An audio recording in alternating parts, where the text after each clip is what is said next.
მადლობა. მე ნათია მეგრელიშვილი ვარ. ჩვენ ისე ვხვდებით ერთმანეთს, რათა ვისაუბროთ ჩვენთვის საინტერესო თემებზე. დღეს ალბათ ყველაზე აქტუალურ საკითხს შევეხებით.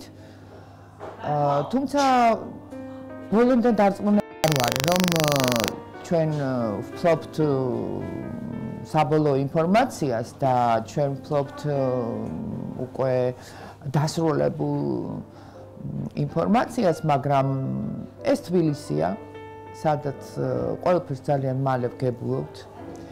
ზოგჯერ ჩვეულებრივი მოქალაქეები ჟურნალისტებზე უფრო ადრე ვგებულობთ ხოლმე, რა ხდება ჩვენს ქვეყანაში, ესეც არ არის გამორიცხული, ეს ჩვენი ნიჭია.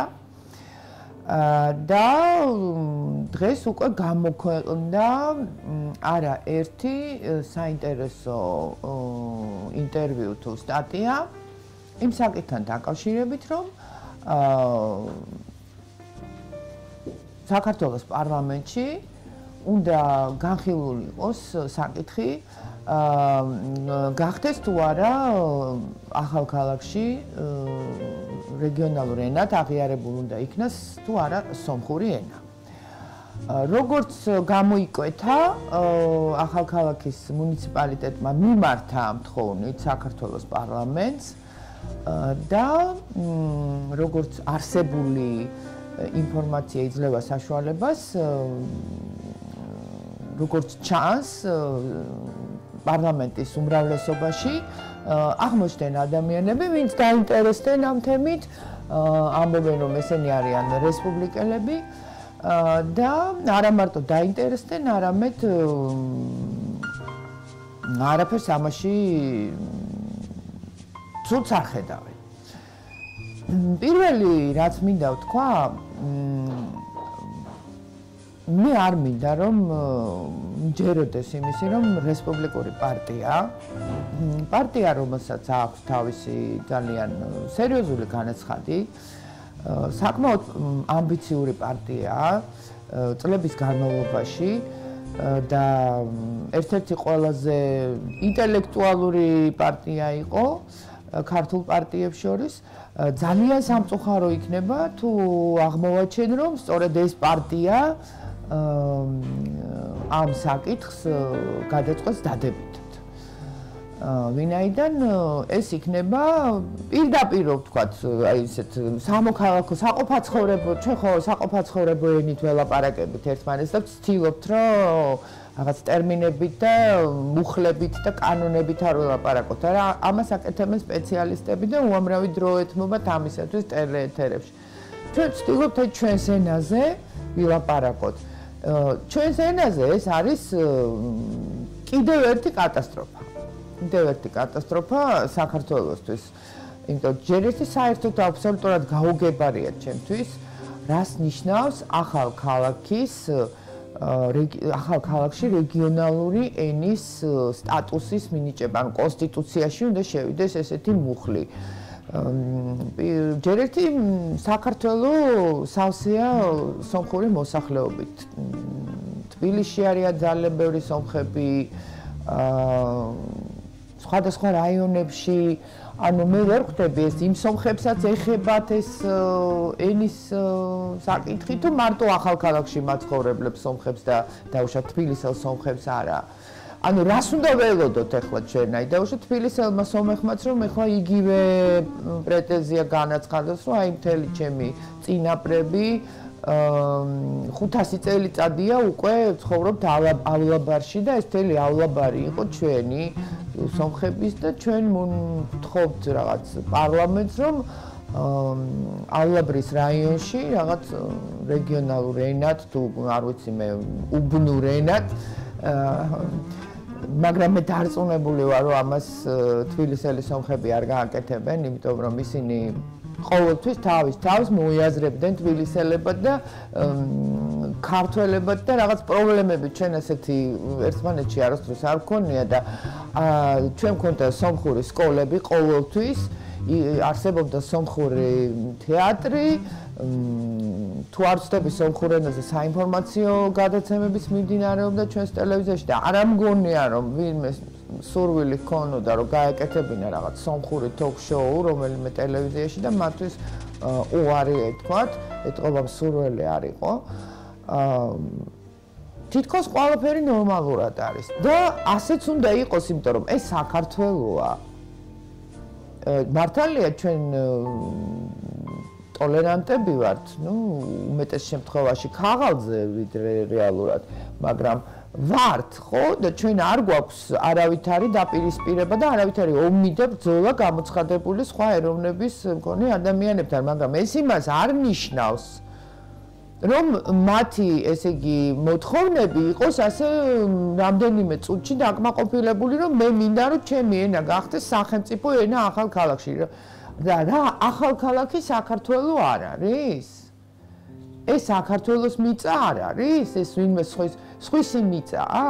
ამასთან დაკავშირებით სხვათაშორის ძალიან საინტერესო კვლევები აქვს ქართულ მეცნიერებს, ასევე სომეხ მეცნიერებს და რასაკვირველია მიმდინარეობდა მრავალწლიანი დავა, ვისი იყო ეს მიწა, მაგრამ საბოლოოდ დადასტურდა რომ სომხები ამ მიწაზე ჩამოსახლებულები იყვნენ მას შემდეგ, რაც რუსეთი და საქართველო გაერთიანდნენ აი ავადსახსენებელი გეორგიევსკის ტრაქტატის შემდეგ და როდესაც მესხეთის და ჯავახეთის ტერიტორიებიდან რუსებმა დაიწყეს ადგილობრივი მოსახლეობის გასახლება, ქართველი მოსახლეობის გასახლება, ვიღაცა შუა აზიაში გაუშვეს, ვიღაცა ფერეიდანში გაუშვეს, ვიღაცა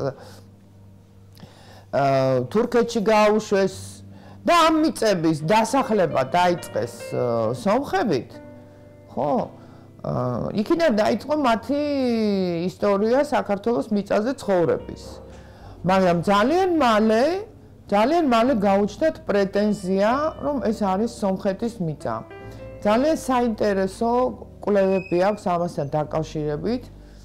არა მკვლევარს, არამედ პუბლიცისტს და ლიტერატორს, ბატონ კაკო ბაქრაძეს და ვინმეს თუ აინტერესებს, შეუძლია წაიკითხოს მისი კრებულის მე-6 ტომი პუბლიცისტიკაში, რა საინტერესო ტყვება ის ჯავახეთის ისტორიას.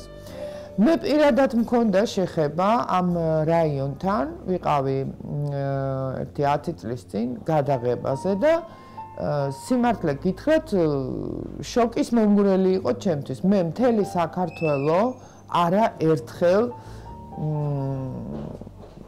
მართლა ფეხით მაქვს შემოვლილი და ზურგჩანთით, მაგრამ იყო ტერიტორია, სადაც მე არ ვიყავი ნამყოფი, იმიტომ რომ კომუნისტური რეჟიმის დროს მე არ მიშვებდნენ ახალციხის ტერიტორიაზე და ვარძიაში, ვინაიდან თვლიდნენ რომ არ ვაზროვნებთ ისე, როგორც უნდა ეაზროვნა საბჭოთა ახალგაზრდას, ამის გამო მე სამწუხაროდ ახალგაზრდობაში ეს მხარე ვერ მოვინახულე და უფრო მოწიფულ ასაკში აღმოჩნდი სამცხე-ჯავახეთში. როდესაც გაიხსნა საზღვრები და ყოველთვის ხელმისაწვდომი გახდა ამ ტერიტორიაზე ჩასვლა. და ახალ ქალაქში ვიყავი გადაღებაზე. რა არ მინახავს საქართველოში, მინახავს ესე იგი ძალიან ღარიბი სოფლები, ძალიან მიტოვებული სოფლები, სადაც სულ ერთი ადამიანი ცხოვრობს, ნასახლარებიც მინახავს, ანუ ძალიან მრავალფეროვანია ჩემი შტაბ-ჭტილებები წლების განმავლობაში საქართველოსთან დაკავშირებით, მაგრამ ის შოკი, რაც მე გამოვიარე ახალ ქალაქში, ხო, ეს მე არ მავიწყდება. მე კიდეც დავწერე ერთ-ერთ ჩემს სტატიაში, რომ როდესაც ახალ ქალაქიდან ვრუნდებოდი თუკან გადამღები ჯგუფი, მე ჩემს ოპერატორებს ვუთხარი, რომ რადგან აქედან გამოვასწარეთ, არასდროს აქ აღარ დავბრუნდები და 20 წლის ყმაწვილი იყო ერთ-ერთი ასისტენტი ჩვენს გადამღებ ჯგუფში, რომელმაც მითხრა, რომ პირიქით ქალბატონათია, ჩვენ უნდა დავბრუნდეთ, იმიტომ რომ ეს ჩვენი მიწაა. მაგრამ მე არ მქონდა ასეთი პათეტიკური განცდა, პირიქით ერთი სული მქონდა, როდის გავცდებოდი აი იმ რაღაც უხილავ საზღვარს ახალ ქალაქსა და დანარჩენ სამცხე-ჯავახეთს შორის. პირველ რიგში თვალში მომხდა ის, რომ როდესაც მე დავიწყე გადაღებები დავიწყეთ მესხეთთან და მესხეთის ტერიტორიაზე და მე მქონდა ჩაფიქრებული, რომ უნდა შევხვედროდი ჯავახებს.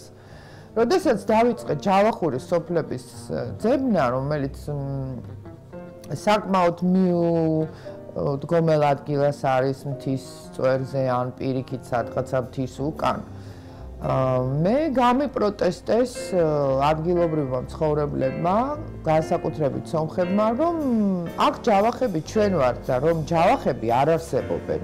მე გულისხმობ ქართველებს ჯავახებს. და მე მაინც საკმაოდ ბევრი ვიბრძოლე იმისათვის, რომ აღმომეჩინა ჯავახები. არა სომხები, რომლებიც თავის თავს მიაკუთვნებენ ჯავახებს, არამედ ჯავახები, ქართველები. მათ შორის იყო ერთი არაჩვეულებრივი ახალგაზრდა კაცი, გვარად თაქთაქიშვილი, რომელმაც გაგვიწია მეგზურობა და დაგვეთვალიერებინა რამდენიმე ჯავახურის სოფელი. და გზად ამ ყმაწვილმა ჩვენ გვითხრა, რომ ძალიან ვთქვით, ნუ ეტყვით სომხებს, რომ აი ამ სოფლებში იყავით და ნუ რაფერს ნუ ეტყვით იმაზე, რომ ჩვენ ჯავახები ვართ და მე ვიკითხე, რატომ? იმიტომ რომ მე კი წამოვალ იქედან, მე ვერაფერს ვერ მეტყვია და წამოვალ და ვიტყვი, რომ აი ნახე ჯავახები ამა და ამ სოფლებში რაღაც მოვყვები რომანტიკულად ამ ისტორიას, იმიტომ რომ მართლა არაჩვეულებრივი საინტერესო სოფლები ქონდა და მათ ძალიან საინტერესო ხალხი დამხვდა. და ჩვენ აქ უნდა დავრჩეთო და მათ უბრალოდ იმდენად ეშინიათ აი ამ უსიამოვნებების სომხებთან ამასთან დაკავშირებით, რომ თავს არიდებენ ხშირად ამ თემას და ჩუმად და ჩურჩულით გელაპარაკებიან, რომ აი მე კი ვარ ჯავახი, მაგრამ ნუ ეტყვი რა იმ სომეხს ახლა იმ სოფელში რომ გადახვალ, რომ შენ იყავი ჩვენ სოფლებში. მე ამან ძალიან გამაღიზიანა სიმართლე გითხრათ და მიუხედავად იმისა, რომ მართლა ძალიან საინტერესო მასალა წამოვიღე ჯავახურის სოფლებიდან, როდესაც შევედი ახალ ქალაქში, მე უკვე მზად ვიყავი იმისათვის, რომ მე არ მივიღებ ასეთ მოცემულობას, რომ ჯავახები არიან სომხები. მე არ მივიღებ, იმიტომ რომ მე ვიცი ჩემი ისტორია ძალიან კარგად, მიუხედავად იმისა, რომ არ ვარ ისტორიკოსი, ბევრჯერ ვთქვი, რომ არ ვარ ისტორიკოსი, მაგრამ რატომღაც ტელეეთერში, როცა სტუმრად ვარ ხოლმე, წერენ, რომ ისტორიკოსი ვარ და არ ვარ ისტორიკოსი, უბრალოდ მიყვარს ისტორია. და მე ზუსტად ვიცი, რომ ჯავახები ჩვენ ვართ, ქართველები ვართ და ასე რომ შინაგანად მე მზად ვიყავი ამ მოცემულობისათვის. ყველაფერი დაიწყო იმით, რომ მიუხედავად იმისა, რომ ქართულად ყველა ლაპარაკობს და ყველას ესმოდა ქართულად არავინ არ დამელაპარაკა და ქართველი გვარის მატარებელი ადამიანებიც კი, რომლებიც ახალ ქალაქში ცხოვრობდნენ, მელაპარაკებოდნენ სომხურად და ძალიან უხეშად, სხვათა შორის, ძალიან უხეშად. რაც მე სხვადასხვის იქვე გავაპროტესტე და ძალიან მკაცრად მოვითხოვე შეხვედრა ხელმძღვანელობასთან, ადგილობრივ გუბერნატორთან იყო თუ არ ვიცი ვინ იყვნენ ეს ადამიანები და ავუხსენი, რომ მე აქ არა ვარ ჩამოსული პოლიტიკური მიზნით, მე არ ვაკეთებ პოლიტიკურ ინტერვიუებს, პოლიტიკურ რეპორტაჟებს, მე ვაკეთებ მხატვრულ სიუჟეტებს, მე ვიღებ სოფლებს, მე ვიღებ სოფლელ ხალხს, გლეხებს, როგორ მუშაობენ ისინი, როგორია მათი ყოფა-ცხოვრება, როგორია მათი ურთიერთობები, რას მღერიან, როგორ ცეკვავენ, როგორ რეცხავენ, როგორ აკეთებენ ლავაშს და ასე შემდეგ და ასე შემდეგ. რომ სხვა ინტერესი მე პირადად არ გამაჩნდა, იმიტომ რომ მე არასდროს არ მუშაობდი საბედნიეროდ იყო ესეთი დრო, როდესაც არ მუშაობდი პოლიტიკურ თემებზე და ეს იყო ჩემი პირადი გადაწყვეტილება და პირადი არჩევანი. არც ახლა არ მუშაობ პოლიტიკურ თემებზე. ეხლა უბრალოდ პოლიტიკამ ძალიან შეგვაწუხა, ძალიან გაგვიმრუდა ცხოვრება უკანასკნელი 10 წლეულების განმავლობაში და გინდა არ გინდა იძულებული ხარ უბრალოდ რომ პოლიტიკაზე ილაპარაკოთ. სიამოვნებით ძალიან ცოტა ადამიანს სიამოვნებს ამ თემებზე საუბარი. აი დღემდე მახსოვს ადამიანი სომეხი რომელმაც მე გამიპროტესტა საშინლად იქ ყოფნა, ეს იყო ვინმე მე დავწერე სხვათა შორის ერთ-ერთ ჩემს სტატიაში ამ კაცზე, ეს იყო ვინმე ესე იგი ისე გამამწარა რომ ის სახელი და გვარი დღემდე მახსოვს. ასაშურ ყრმაჯიანი, რომელმაც მითხრა რომ მე შენ ჩემს სოფელში არ შეგიშვებ. ოღონდ რუსულად რა საკვირველია, ქართულად არ დამლაპარაკებია და მე ვეკითხები რომ რა ნიშნავს შენი სოფელი? ეს ჩემი ქვეყანაა და მე სადაც მინდა იქ წავალ, რომელ სოფელშიც მინდა იქ შევალ. შენი სოფელი რას ნიშნავს? რა კერძო საკუთრება იყიდე სოფელი? არა, გამგებელია. მე როგორ მიშლი იმ სოფელში შესვლას? გამგებელი რო ხარ, მე რა? ეს საქართველოს ტერიტორიაა, სადაც მინდა იქ შევალ. არა ამ კაცმა თქვა, მე თქვენ ჩემს სოფელში არ შემოგიშვებ.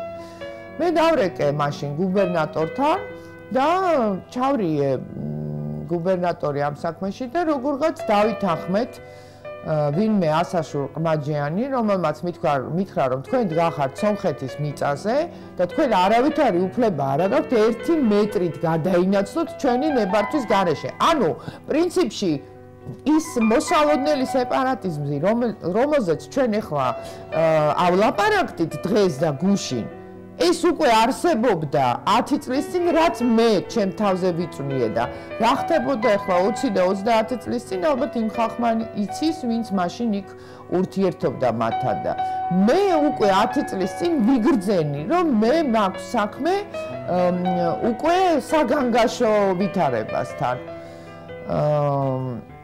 ძალიან უცნაური იყო ღამე, რომელიც ახალქალაქში გავატარდა. ჯერ საერთოდ ძალიან ცუდად გვიმასპინძლეს. ამ შემთხვევაში მასპინძლობა მე არ გულისხმობ ხაჭაპურს და ჩაქაფულს და ტოლმას და ხინკალს, არავითარ შემთხვევაში ეს ჩვენ არ გვჭირდებოდა და არ გვაკლდა. მასპინძლობა არის ის, რომ კეთილად დაგელაპარაკება ადამიანი, მოგისმენს, იზრუნებს შენს კომფორტზე, არ მიგატოვებს შუა ქუჩაში, გაგცემს შეკითხვაზე პასუხს. ეს არის მასპინძლობა. და არა დაუშვათ რაღაც ვახშამის გასვლა. ვის რა თუნდოდა მათი ვახშამი მართლა არ გუჭამია სხვათა შორის არაფერი. იმდენად ცუდად მიგვიღეს, რომ მათი მორთმეული არაფერი არ გვინდოდა. და ჩვენ მქონდა ესეთი დეტალი. ძალიან საინტერესო ნამდვილი კინემატოგრაფიული ის იყო წუთები, როდესაც ჩვენ გავიარეთ თავისუფალი დრო გქონდა. და გავიარეთ ახალქალაქის ქუჩაზე, მთავარ ქუჩაზე. ვერ ვიყიდეთ ვერაფერი, ვერც სასმელი, მე ვგულისხმობ აი მინერალურ წყალს, ვერც სიგარეტი, ვერც ფუნთუშა, ვერაფერი ვერ ვიყიდეთ, იმიტომ რომ ლარი არ აიღეს ჩვენგან და მოითხოვეს ან დოლარი, ან რუბლი. ჩვენ გქონდა იმ მომენტში დოლარი, მაგრამ პრინციპულად არ ვიყიდეთ არაფერი, აი პრინციპულად არ ვიყიდეთ. მე უთხარი ჩემს მეგობრებს, რომ არ გვინდა არც ბორჯომი, არც სიგარეტი, არც არაფერი, მაგრამ არ გადავიხდი არც დოლარს და ნახე რუბლის საერთოდ უნდა გქონოდა. რადგან ლარს არ იღებენ და გავიარეთ, გავისეირნეთ ახალქალაქის ცენტრალურ ქუჩაზე. აი დღესაც მახსოვს ის წუთები და არასდროს არ მინდა რომ განმეორდეს ეს წუთები ჩემს ცხოვრებაში. ჩემს გვერდზე მოდიოდნენ ჩემი ოპერატორები. და გაგვახსენდა, ერთდროულად გაგვახსენდა, მიუხედავად იმისა, რომ ასაკობრივი სხვაობა ჩვენ შორის დიდი იყო, ყველას ერთად გაგვახსენდა ერთი და იგივე ეპიზოდი ამერიკული ფილმიდან შესანიშნავი შვიდეული. ფილმი ასე იწყება, როდესაც მთავარი გმირი კრისი, ხო, და იქ რაღაცა ურმით ვიღაცის კუბო მიაქვს საფლავზე, არა და ქალაქის მოსახლეობა, ну თუ შეიძლება იმას ქალაქით დაერქვას, მტრულად არის განწყობილი ამ ახალი სახის მიმართ და ყველა შეარაღებული თავისი კარს უკან თუ ფაჯრის უკან თუ ფარდის უკან დგას და უთვალთვალებენ აი ამ პროცესს, როგორ მიასვენებს უცხო ადამიანი მათთვის არასასურველ ცხედარს სასაფლაოსკენ. აი ზუსტად ეს განცდა დაგვეუფლა. ჩვენ მოვდიოდით ცენტრალურ ქუჩაზე. მიუხედავად იმისა, რომ ქუჩაზე იყო ბევრი ხალხი, იყო აბსოლუტური სიჩუმე, ყველა გვიყურებდა ჩვენ, ფანჯრებიდანაც გვიყურებდნენ ჩვენ, ფარდებიდანაც გვიყურებდნენ აი ამ 3 ადამიანს. და მე კიდევაც ვუთხარი ამ ჩემს ოპერატორებს, რომ არ გაქვთ მეთქი ის განცდა, რომ ეხლა აღმოჩნდით მეთქი შესანიშნავი ვიდეოლის აი ზუსტად იმ კადრში და მე მგონი დროა მეთქი, რომ დროულად გავეცალოთ აქაურობას, სანამ ესენი გაცოცხლდნენ აი ეს გაშეშებული ადამიანები, რომლებიც ისე გვიყურებდნენ, როგორც აი უცხო პლანეტელებს, მაგრამ უცხო პლანეტელები ბადრომ აღვექვით უკეთესი იქნებოდა, უფრო კეთილგანწყობილები იქნებოდნენ. ისინი ჩვენში ხედავდნენ ქართველებს და შესაბამისად ჩვენ მათთვის უფრო მეტად არასასიამოვნო სტუმრები ვიყავით, ვიდრე იქნებოდნენ 6 ფეხა უცხო პლანეტელები. სამწუხაროდ ჩვენ ეს ვიგრძენით. ის ღამე გავატარეთ სომხურ სასტუმროში. ეს იყო საშინელი ღამე. იქაც მიგვიღეს ძალიან ცუდად. მე დღესაც მახსოვს სახელი და გვარი იმ ოჯახის, ეს ოჯახური სასტუმრო იყო, მაგრამ არ დავასახელებ. ძალიან ცუდად შეხვდნენ და კაცმა, რომელმაც ესე იგი კარი გაგვიღო, პირველი მითხრა, რომ вас жорик послал, да, к нам. Ну ეს იყო რაღაცა აბსოლუტური გაუგებრობა, იმიტომ რომ მე არ ვიცი ვინ არის жорик. და жорик послал, ეს უკვე კიდე რაღაცა სხვა პასუხისმგებლობაა და მე ვკითხე რომ ვინ არის жорики? Ну жорик მე რატომღაც მეგონა რომ რომელიღაცა თბილისის სომეხზე იყო ლაპარაკი და ვიღაცა ნაცნობი ყავდა და ვერაფრით ვერ მივხვდი ვინ არის жорики და სხვათა შორის მეც ძალიან მკაცრად მოვიქეცი. მე არ ვიყავი, მე შეშინებული ვიყავი, აი რაღაც შიშის გრძნობა მქონდა, იმიტომ რომ რაღაც საშინლად დაუცველი ვიყავი მომენტში, მაგრამ ეს არ ვაგრძნობინე მათ, რომ მე თავს დაუცველად ვგრძნობ და მე საკმაოდ მკაცრი ინტონაციები მქონდა მათთან საუბრის დროს და მე მკითხე რომ კი, მაგრამ ვინ არის მეთქი ეს жорика, რომ მე უმნები რომ მე жорикამ გამომგზავნა და აღმოჩნდა რომ жорикს ეძახიან ედუარდ ჩევარდნაძეს. და რომ ამიხსნეს, მე ამოვისუნთქი და ვუთხარი რომ не волнуйтесь, жорик ни при чем, жорик об этом ничего не знает. რომ ჩემი სიუჟეტი არანაირად არ არის жорикასთან კავშირში და რომ მე სულ სხვა მიზნებით ვარ ჩამოსული, რომ მე მაინტერესებს თქვენი სოფლები და ასე შემდეგ, მაგრამ რასაკვირველია ამ ბელეტრისტიკამ მათზე ვერავით არის შთაბეჭდილება ვერ მოახდინა.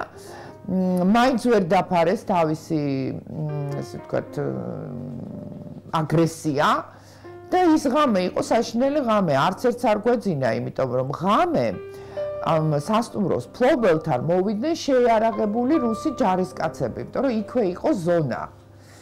კბილებამდე შეიარაღებული რუსი ჯარისკაცები სამხედრო ფორმებში. დადესეს თავისი ავტომატები მაგიდაზე და დაიწყეს ნარდის თამაში. ნარდის თამაში და ჩვენ გვესმის ტექსტები, რომ ვინ არის მეორე სართულზე. მეორე სართულზე არიან ჟურნალისტები. რატომ შემოუშვით ეს ჟურნალისტები? იმიტომ რომ ამბობენ რომ жорикას არ გამოუგზავნია და არიან რაღაცა მხატვრული ფილმის, ну ვერც მიხვდნენ ეხლა რას ნიშნავს სიუჟეტი, რეპორტაჟი და ეგონათ რომ მხატვრულ კინოს ვიღებდით, მაგრამ ჩვენთვის უკვე სულ ერთი იყო ნებისმიერი ვარიანტი, ოღონდ კი შემსულიყავით ამ სომხურ სოფლებში. და სამხედროებს ჰქონდათ რეაქცია, რომ თქვენ დარწმუნებული ხართ, რომ ეს ჟურნალისტები აქ მარტო ამ საქმისთვის არიან და მე გავაფრთხილე ჩემი გადამღები ჯგუფი, რომ არ დაიძინოთ. იყავით ძალიან მომზადებულები იმისათვის, რომ ნებისმიერ წუთას შეიძლება შეგვექმნას პრობლემა. არც თუ ისე სასიამოვნოა, იყო ახალქალაქის ტერიტორიაზე, სადაც გეუბნებია, რომ ეს საქართველო არ არის, ეს არის სომხეთი და იქ უცებ შენს პირისპირ სხედან რუსი ჯარისკაცები, ძალიან არასასიამოვნოა. და მთელი ღამე გავათენეთ, მე ისინი სვამდნენ, იქეიფეს, მე შევიდნენ რაღაც ოთახებში, დაიძინეს და აი ეს რუსებმა რომ დაიძინეს და სასტუმროს პატრონმაც რომ დაიძინა, ჩვენ ავკრიფეთ ჩვენი ზურგ-ჯანთები, ძალიან ადრე იყო წესით იმ დროს ჩვენ არ უნდა გამოვსულიყავით გარეთ, იმიტომ რომ წარმოდგენა არ ქონდა, უნდა წავსულიყავით სადღაცა 8 საათზე ველოდით მანქანას, რომელსაც უნდა გავეყვანეთ სოფლებში და ჩვენ მე მგონი 5 საათზე უკვე ქუჩაში ვიყავით. და გამოვედით ქუჩაში, მაგრამ ისეთი ბედნიერები ვიყავით, რომ გამოვეცალეთ იქაურობას და აღმოჩნდით ქუჩაში და აქეთ-იქით ვიყურებოდით სულ ყველა და ვამბობდი, რომ აქ რაღაც სხვანაირი ჰაერია, სხვანაირი სუნი მცემს, რაღაცა სახიფათო გარემოა, არ მსიამოვნებს აქ ყოფნა, მზე რომ ამოვიდა, იცით, იქ ცოტა არ იყოს და გამოვცოცხლდით. მერე აღმოჩნდით ამ სომხურ სოფლებში, სადაც მინდა გითხრათ, რომ არაჩვეულებრივი ხალხი დაგვხვდა. აი ეს ხალხი, ვისთანაც მე პრინციპში მივდიოდი, ანუ არა ჩინოვნიკები, არა დაუშვათ ასე აგრესიულად განწყობილი ლიდერები ჭყალებში სომხური ეროვნულ-განმათავისუფლებელი მოძრაობის, არამედ ჩვეულებრივი ადამიანები, გლეხები, მეცხვარეები და ეს იყო მართლა არაჩვეულებრივი დღე, როდესაც ჩვენ ვესტუმრეთ მათ ოჯახებში, ერთმა ოჯახმა მასწავლა როგორ უნდა გამოაცხო ლავაში, მეორე ოჯახმა დამათვალიერებინა თავის ბაღჩა და ბოსტანი, მესამემ შემომთავაზა თავისი რაღაცა სომხური სასმელი, ვიღაცამ გააკეთა ტოლმა და გვასწავლა როგორ უნდა გავახვიოთ ტოლმა, მერე ძალიან გაოცებული დავრჩი, რომ ნახე როგორ აშრობენ სარეცხს. დავინახე, რომ მდინარის პირას რიყის ქვა იყო ძალიან ბევრი და ამ რიყის ქვაზე იყო გაშლილი უამრავი ზეწრები, ბალიშისპირები, ტანსაცმელები, ფეხსაცმელები, აი მთელ სანაპიროზე ასე თუ შეიძლება ითქვას, მდინარის ნაპირას იყო აურაცხელი რაოდენობის, ესე იგი,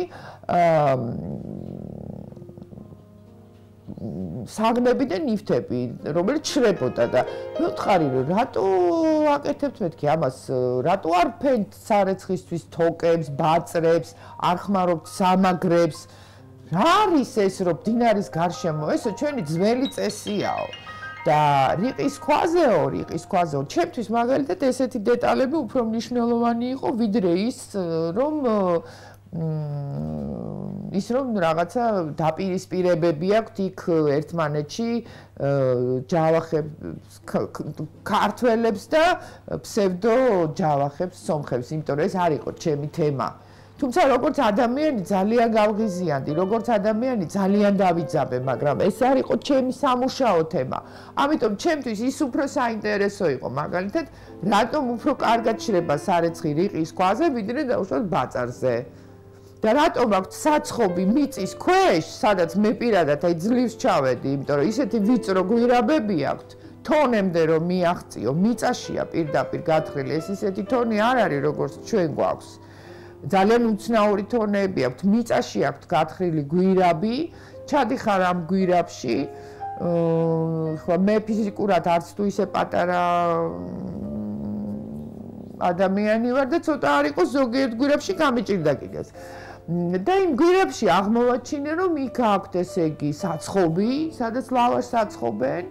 თავისთავად საყურებლად ძალიან საინტერესო იყო, რაღაცა მომეჩვენა, რომ ძალიან პირველ ყოფილი წყობილების, მართლა კინო იყო, იმიტომ რომ ვერ წარმომედგინა, რომ დღეს კიდე არსებობს მიწისქვეშა ესეთი საცხობები და თან ცოტა ნესტი იყო იქ და კიდეც ვიკითხე, რომ აი ესეთ ნესტში აი ზუსტად ესეთი ნესტი გჭირდებაო, რომ სომხური ლავაშიო კარგი და გემრიელი იყოსო. კარგი, მერე მაჩვენეს ის მონაკვეთები, სამეურნეო მონაკვეთები, იქვე მიწის ქვეშ, როგორ ამზადებენ კარაქს, როგორ ამზადებენ ყველს, რაც თავისთავად ძალიან საინტერესო იყო. ძალიან დიდი პატივი დამდო ერთმა 100 წელს მიღწეულმა ქალბატონმა, რომელიც ჩამომყვა ამ თონეში, მერე გამიყვანა ეზოში, ბაღში, ბაღჩაში, უამრავი რამე ამიხსნა და მე მივხვდი, რომ ეს ხალხი არჩეულებრივი ხალხია და ისინი საკმაოდ ნორმალურად გრძნობენ თავს და არავის თან არ აქვთ პრეტენზია მათთან ურთიერთობაში, ხო? მე მათ მითხრეს, რომ მათ იციან, რომ ეს არის საქართველოს მიწა. რომ მათ იციან, რომ ისინი ცხოვრობენ საქართველოში. ეს ჩემთვის ძალიან მნიშვნელოვანი იყო. მაგრამ როგორც კი მოგვიახლოვდა, ესე იგი, ჩინოვნიკების გუნდი, მომენტალურად ამ თემებზე ლაპარაკი შეწყდა. ასე რომ ეს ყველაფერი ძალიან დიდი ხანია უკვე მუშაობს ეს მანქანა და სხვათა შორის ვერ ვიტყვი რომ ეს მანქანა არ მუშაობდა 20-30-40 წლის წინ და საერთოდ კომუნისტებს როგორც ქართველ კომუნისტებს ისე ზოგადად კომუნისტებს ძალიან დიდი წვლილი მიუძღვით იმაში რომ ჩვენ დღეს ასეთ მდგომარეობაში ვართ ძალიან დიდი წვლილი მიუძღვით ზუსტად იმაში რომ დღეს ჩვენ იქ აფხაზებმა მოგთხოვეს სახელმწიფო ენად აფხაზური ეხლა სომხები გთხოვენ ღმერთმა დაიფაროს და ერთ მშვენიერ დღეს აი არ გიფიქრიათ არასდროს იმაზე რომ როდესაც შევარდნაძემ ჩეჩნები ჩამოიყვანა 90-იან წლებში მე ამ შემთხვევაში ჩეჩნებთან კი არ მაქვს პრეტენზია პანკისის ხეობაში აი მათი მესამე და მეოთხე თაობა რომელსაც არ ეცოდინება და არ ემახსოვრება რომ სინამდვილეში ომის შემდეგ დევნილების სახით ჩამოვიდნენ აქ მათი პაპები და უბრალოდ ჩვენ ისინი შევიფარეთ მათ ხომ ეს არ ეცოდინება და ერთვენიერ დღეს ხომ ისინიც მოითხოვენ ავტონომიურობას ისინიც მოითხოვენ სახელმწიფო ენას პანკისის ხეობაში ჩეჩნურს და ალბათ ჩვენი ჩვეულებრივების ამებ როგორც ვიქცევით ხოლმე როგორც აფხაზეთთან მიმართებაში მოვიქეცით ასე მოვიქცევით ალბათ და იქაც რაღაცა ერთ პატარა ავტონომიას მოვაწყობთ ეხლა ჯავახეთს რაც შეეხება ჯავახეთის პრობლემა მართლა ძალიან სერიოზული პრობლემაა იმიტომ რომ ჩვენ სომხეთთან პრობლემები აღარ ახმად-ხანის დროს ჰქონდა ჯერ კიდევ და ამბობენ რომ არსებობს ასეთი საბუთები იმის დამამტკიცებელი რომ საქართველოში როდესაც მოდიოდნენ საბრძოლველად უცხო ტომები არა რომ ისინი ძალიან ხშირად ფინანსდებოდნენ სომხეთიდანაც ანუ ეს ჩვენი ძველი ისტორიული პრობლემაა ძველი ისტორიული კულტურული პრობლემაც არის, იმიტომ რომ მე არ მახსოვს შემთხვევა, რომ რომელიმე ქართველ მეცნიერს ეკადრებინოს და რაიმე კარგ სომხურ ნახატზე ან სომხურ წიგნზე ან სომხურ ეკლესიაზე ან რაღაცაზე გამოეთქვას პრეტენზია და ეთქვას, რომ ეს არის ქართველების დაწერილი წიგნი, ეს არის ქართველების აგებული ეკლესია და ასე შემდეგ და ასე შემდეგ და სომხეთს ყოველთვის ჰქონდა ჩვენთან ეს პრობლემები დაწყებული ვეფხის ტყაოსნიდან, მაგრამ ჩვენ აი ესე ადამიანურ სამოქალაქო დონეზე განსაკუთრებით თბილისში ეს პრობლემები არ გვაქვს. მაგრამ ეხლა როგორც ჩანს, რუსეთი ყოველთვის იყენებდა ამ კოზირებს. რუსეთმა უკვე ითამაშა იმ კარტით, რასაც ქვია აფხაზეთი და ოსეთი და ეხლა მას ახალი კარტი უჭირავს ხელში, რომელსაც ქვია ჯავახეთი. და აი ამხანაგი ხაჩალიანის თუ ჩახალიანის არც მახსოვს და არც მინდა მახსოვდეს ზუსტად მისი გვარი გამოსვლის დღიდან როგორც ხედავთ სიტუაცია საგრძნობლად შეიცვალა. შეიცვალა ისე რომ ჩახალიანმა განაცხადა რომ მე მივდივარ პოლიტიკაში, ჩვენ გვექნება ჩვენი უნივერსიტეტი, ჩვენ გვექნება ჩვენი სახელმწიფო ენა, ჩვენი გაზეთები, ჩვენი ტელევიზორი, ჩვენი ეს, ჩვენი ის და ეს ყველაფერი ჩვენს მიწაზე. არა სომხეთში, არამედ ჩვენს მიწაზე უნდა ეს ყველაფერი განახორციელოს. და რაც თორია, მას აქვს იმედი ახალი ხელისუფლების, როგორც ჩანს, მას რაღაცას დახპირდნენ, ისეთ ყოლად იმედი ციდან ხო არ მოდის. იმედი რა შემთხვევაში გვაქვს ჩვენ, როდესაც ჩვენ რაღაცას გვპირდებიან, ხო? როგორც ჩანს რაღაცას დახპირდნენ და მას აქვს იმედი, რომ ჯავახეთიც ისევე როგორც აფხაზეთი და ოსეთი მოწყდება საქართველოს და იქნება ცალკე. და თუ დღეს ამ იდეას ქართველები თავს ყურს წაუყრუებენ, არ მიაქცევენ ყურადღებას. და თუ დღეს საქართველოს პარლამენტის უმრავლესობა და ხაზგასმით მინდა აღვნიშნო რესპუბლიკელები, რომლებზეც აქვთ ეჭვი, რომ ისინი უჭერენ მხარს, მე ზუსტად არ ვიცი. მე უბრალოდ მიკვირს. მათგან მიკვირს, იმიტომ რომ მე მაინც მგონია, რომ რესპუბლიკელების სივრცეში არიან ისეთი ადამიანები, ვინც ძალიან კარგად იცნობენ ზოგადად საქართველოს მდგომარეობას. როგორც სამართლებრივად, ისე მეტალურადაც. და ძალიან საწყენი იქნება, თუ ამ პარტიის წარმომადგენლები იქნებიან ინიციატორები იმისი, რომ კონსტიტუციაში შევიდეს ეს ცვლილება და მივცეთ უფლება, რომ ახალ ქალაქში, ესე იგი, სომხური ენა გახდეს რეგიონალური ენა. ჩვენ ამითი მოვიჭრით მარჯვენას. მართალია ზოგიერთი პათეტიკური ქართველები, აი მითებში გადავარდნილი ქართველები ამბობენ, რომ ჩვენ არასდროს თავს არ ვიჭრით, რომ ჩვენ არასოდეს თავს არ ვირცხვეთ, რომ ჩვენ ყოველთვის საამაყო ნაბიჯებს ვდგავთ. კი, ძალიან საამაყო ნაბიჯებს ვდგამდით, მაგალითად 15 წლის წინ ცირკთან 17 და 18 წლის ბიჭებს ჯაბას და კიტოვანის არმია რომ ესროდა ცირკის წინ და მერე ეს ფირები საერთოდ განადგურებული იყო რომ საზოგადოებას არ გაეგო. დღემდე არ იციან სხვათა შორის თბილისში სინამდვილეში მაშინ ცირკთან რა მოხდა. იმიტომ რომ ეს ფირები განადგურებულია, სულ რაღაც რამდენიმე კადრი არის და მეტი არაფერი და რეალურად იქ ადამიანებს მართლა დაუშინეს ტყვიები, მაგრამ ჩვენ ხომ ამას ვერ ვაღიარეთ, ჩვენ ხომ განსაკუთრებული ერი ვართ და ჩვენ ხომ ყოველ სიკეთეს ჩავდივართ და მხოლოდ ვეკოდნობით ჩვენს ესე იგი არჩეულებრივ კულტურას. გვაქვს ეს არჩეულებრივი კულტურა, მაგრამ ისიც უნდა ვაღიაროთ, რომ ჩვეულებრივი ადამიანებიც ვართ. და ადამიანური შეცდომებიც მოგდის და დავუშვით უკვე ეს შეცდომა რამდენიმე წლის წინ დავუშვით და მივეცით ენა აფხაზებს, მივეცით უნივერსიტეტი აფხაზებს, ყველაფერი, ყველა სურვილი შეუსრულა მაშინ შევარდნაძემ აფხაზებს. ალბათ რაღაცის ხარჯზე, ეჭვიც არ მეპარება. ალბათ ეს იყო გარიგება, ალბათ ეს იყო რუსეთის მხრიდან მორიგი მუქარა. ან ეს იყო საჩუქარი რუსეთს შევარდნაძის მხრიდან ვერ გაიგებ ახლა იქ სინამდვილეში რა თამაში მიდიოდა, მაგრამ ფაქტი ხომ სახეზეა. ფაქტი ხომ სახეზეა, რომ ჩვენ ორი რეგიონი მოგწყდა ძალიან სწრაფად.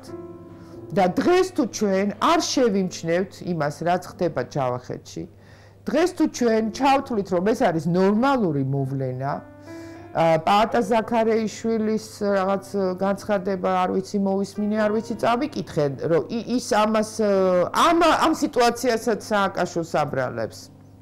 რომ ესე იგი სააკაშვილმა მოახდინა ეს ევროპული ქარტიასთან დაკავშირებით, ხო, რომ 1999 წელს თუ არ ვცდები, რომ ეს მისი ინიციატივა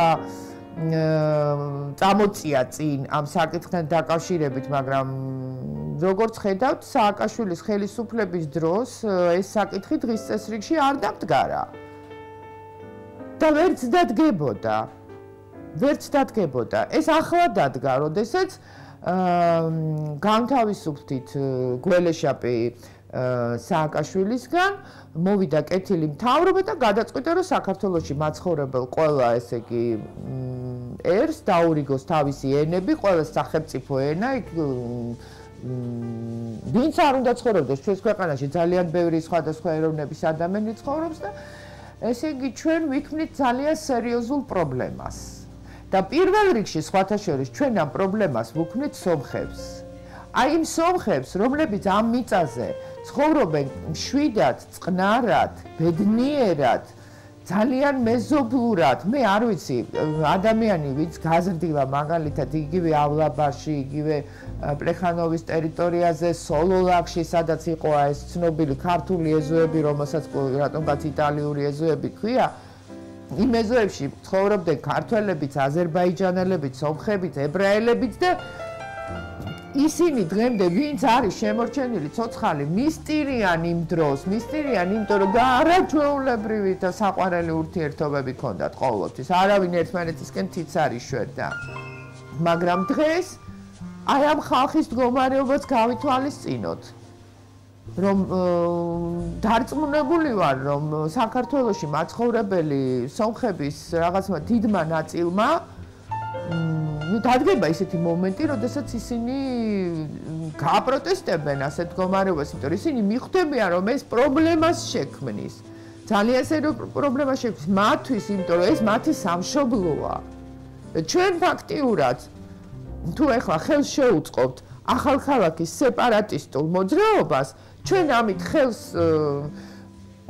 შევუწყობთ იმ ადამიანების, იმ სომხების მშვიდ ცხოვრებას, რომლებიც ცხოვრობენ ჩემს ქალაქში, ჩემს ქვეყანაში. და ამ ადამიანების ცხოვრებას გავართულებთ ძალიან. იმიტომ რომ რაღაცა ჯგუფი სეპარატისტების თუ არ ვიცი, რაც გინდათ ის დაარქვეთ, ჩემთვის სულ ერთია. რაღაც ჯგუფი ცდილობს აურიოს ეს სიტუაცია, იმიტომ რომ დაკვეთა მოდის ძალიან სერიოზული, ფული მოდის ძალიან სერიოზული ამ პროექტის გასახორციელებლად. რა მნიშვნელობა აქვს საიდან? ფული მოდის. ყოველ შემთხვევაში დარწმუნებული ვარ, რომ სააკაშვილი არ უგზავნის მათ ამ ფულს. მე მგონი თქვენც დარწმუნებული ხართ ამაში.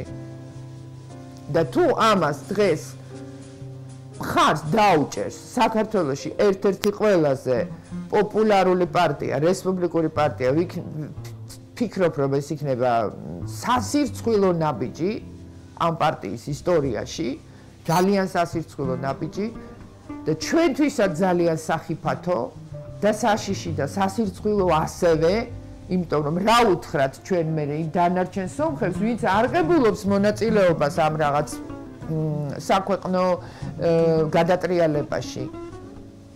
როგორ უნდა ვიურთიერთობოთ ამ ადამიანებთან?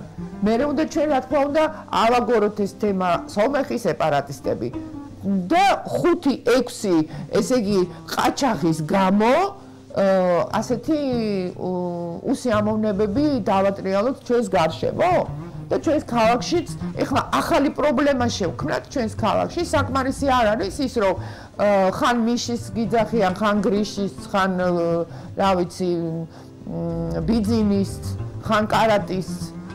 ეხლა ახალი პრობლემა გვინდა რომ ეხლა კიდე ქართველები და სომხები დაუპირისპიროთ ერთმანეთს? და ამას ვინ აკეთებს? ამას აკეთებს 5-6 კაცი. იმიტომ რომ აქვს ზემოდან მითითება და ეს ზემოდან ჩვენ არ ვიცით სად არის, ციდან არა. მე დარწმუნებული ვარ, რომ ეს არის ის რუსული პროექტი, რომელსაც ის ახორციელებდა 100 წლის წინ, 150 წლის წინ, 200 წლის წინ. ძალიან გთხოვთ, გადახედეთ საქართველოს ისტორიას და ნახეთ, როდის დაიწყო ეს პრობლემები და რა გააკეთა რუსეთმა იმისთვის მე-19 საუკუნეში, რომ დღეს ჩახალიანის მსგავსი სუბიექტები ბედავენ და მსგავს განცხადებებს აკეთებენ. აი ამისი მარცვლები ჩაიყარა მე-19 საუკუნის პირველ ნახევარში. და ჩვენ დღეს ამის ნაყოფს ვიმკით სამწუხაროდ. მე ძალიან არ მინდა, რომ დაგვემართოს იგივე უბედურება, რაც დაგვემართა მრავალი წლის წინ და არ ამგონია, რომ დღევანდელი ქართველები დღეს უკვე ჩვენ გამოცდილები ვართ კიდევ აჩუქებენ თავის მიწას ვინმეს, მისცემენ საშუალებას ამ მიწის დაპყრობისას და მე არ მინდა, რომ ჩვენ გადაგვყიდონ ჩვენი მოქალაქე სომხები. არ მინდა, იმიტომ რომ ჩვენ ძალიან ნორმალურად ცხოვრობთ ერთად, ძალიან ნორმალურად, ძალიან ჩვეულებრივად, როგორც ადამიანები ცხოვრობენ ისე და უსიამოვნება ეხლა ოჯახშიც გაქვს ადამიანს და ეხლა მეზობელთან რო გქონდეს გასაკვირი არაფერია და ნუ შევუქმნით აი ზუსტად ამ სომხებს, ვისაც არავითარი კავშირი არ აქვს ეხლა აი ამ მოძრაობებთან, ნუ შევუქმნით ამ ადამიანებს ეხლა მენტალურ პრობლემებს და ნუ გავაკეთებთ ისე რომ მათ ქალაქში სიარულის რწმენოდეთ. და ჩვენც გწვენოდეს მათთან შეხვედრა. და ამას დღეს აკეთებს რუსეთი. ამას დღეს აკეთებს რუსეთის აგენტურა, რუსეთის სპეცსამსახურები და ჩახალიანი თუ ხანჩალიანი თუ არ ვიცი მე ხვანჩალიანი რანც არ უნდა იყოს ის არც სომეხია არც ქართველია ის არის შემსრულებელი ის ასრულებს დავალებას და მოდით ნუ წამოვაგებით ამ ანკეტზე და დიდი თხოვნა მექნება საქართველოს პარლამენტთან განსაკუთრებით უმრავლესობასთან ზღვარზე გავდივართ აი ხლა არის ტესტი და ეს ტესტი პარლამენტმა უნდა ჩააბაროს და ძალიან გთხოვთ ნუ ჩაიჭრებით ამ ტესტის ჩაბარების დროს და ეცადეთ რომ მაღალი ქულა მიიღოთ